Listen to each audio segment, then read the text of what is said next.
चला तर आज बनवूया रक्ती तिळी व चरबीचं सुकं. तर त्यासाठी लागणारं साहित्य बघा. कांदा, टोमॅटो, आलं, सुकं खोबरं, लसूण, कोथिंबीर, तीळ आणि धने. सगळ्यात आधी कढईमध्ये रक्ती टाकून थोडंसं मीठ टाकून मस्त अशी भाजून घ्यायची. चरबी आणि तीळ धुवून घ्यायचे.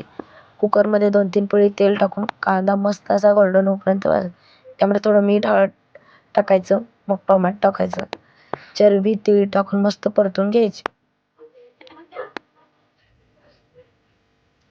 त्यानंतर त्यामध्ये रक्ती टाकून 5 मिनटं झाकून बारीक गॅसवर ठेवायचे. सगळे मसाले मिक्सरच्या भांड्यात टाकून मस्त असं त्याची पेस्ट बनवून मसाला तयार करून घ्यायचा.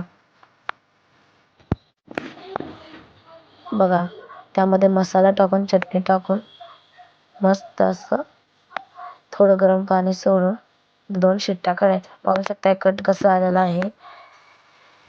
बाजरीच्या भाकरीबरोबर खायला तर एक नंबरच लागतं. रेसिपी आवडल्यास व्हिडिओला लाईक करा, चॅनलला सबस्क्राईब करा, बेल आयकॉनला प्रेस करा. थँक्यू.